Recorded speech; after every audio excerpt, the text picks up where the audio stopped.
আমার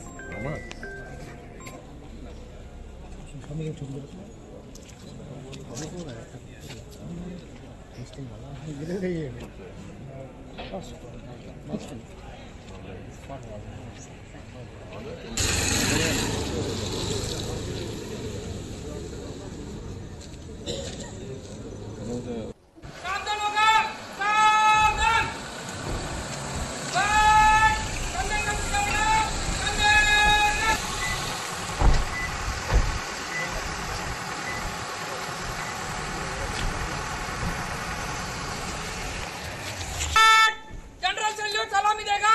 general salute सलामी sir.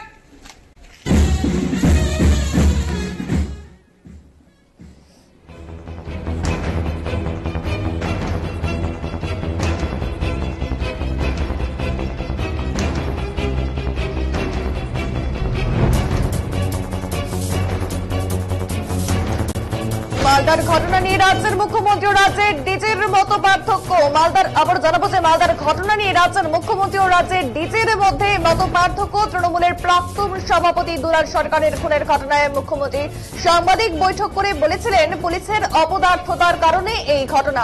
আর অন্যদিকে শুক্রবার মালদা এলেন রাজ্য পুলিশের ডিজি রাজীব কুমার। তিনি বলেন মালদার দুটি ঘটনায় সঠিক তদন্ত হচ্ছে। বিরোধীরা বলেন তদন্তের গতি প্রকৃতি খতিয়ে দেখতে এই ঘটনায় ডিজি আসলেও শুধুমাত্র আইওয়াস। জানা গেছে ডিজি মালদায় এসেই সোজা গেলেন জেলা পুলিশ অফিসে। আর সেখানে রাজ্য পুলিশের ডিজি রাজীব কুমারকে স্বাগত জানাতে আগে থেকেই হাজির জেলা পুলিশের উচ্চপদস্থ আধিকারিকেরা। ছিলেন জেলা শাসক নিতিন সিংহানিয়া নিজেও।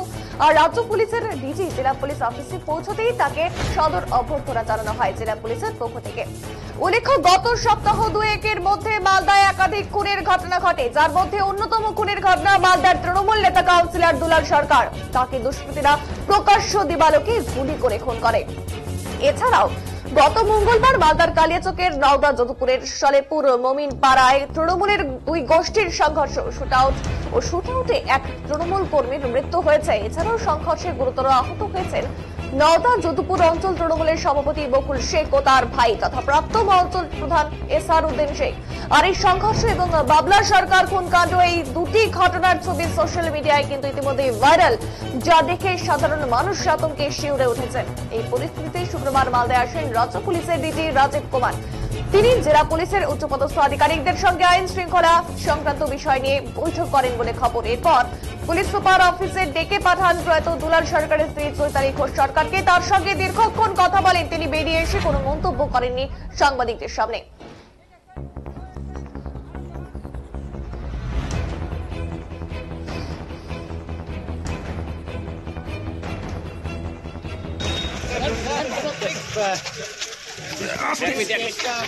ভালোভাবে দেখছে, কেস হয়েছে, ওরা তদন্ত করছে ঠিকভাবে, ওরা প্রোগ্রেস করছে। বাকি যে কেসের ডিটেলস আছে এসপি সাহেব বলবেন।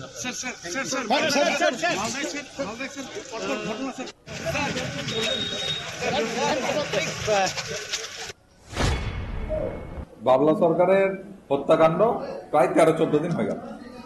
পুলিশ এখন পর্যন্ত সঠিকভাবে মোটিভ কি সেটা বলতে পারে। তার স্ত্রী যে বারে বারে বলছেন যে এর পিছনে মাথা আছে কি আছে, সেই বিষয়ে পুলিশ আজ পর্যন্ত কিছু পরিষ্কার করতে পারল না। তারপর গত 2 দিন আগে যে হত্যাকাণ্ড ঘটলো এবং কয়েকজনকে যে আক্রান্ত হলো, সেই ঘটনা পুলিশ মোটিভ এখনো বলেনি এবং তার মূল অভিযুক্তকে এখনো কিন্তু পুলিশ ধরতে পারল না। তো স্বাভাবিক পুলিশ কি তদন্ত করছে, কি কাজ করছে? আর যদি ভালো কাজই করে থাকে তাহলে মুখ্যমন্ত্রী পুলিশকে গালিগালাজ করলেন কেন? এসপি অপদার্থ, কাজ করতে পারে না। দুটো তো মত মিলছে না। ডিজি আর মুখ্যমন্ত্রীর কথার তো আমরা মিল খুঁজে পাচ্ছি না। আমাদের এটা মনে হচ্ছে যেটা একটা আইওয়াস হচ্ছে, সাধারণ জনসাধারণকে বোকা বানানোর চেষ্টা হচ্ছে।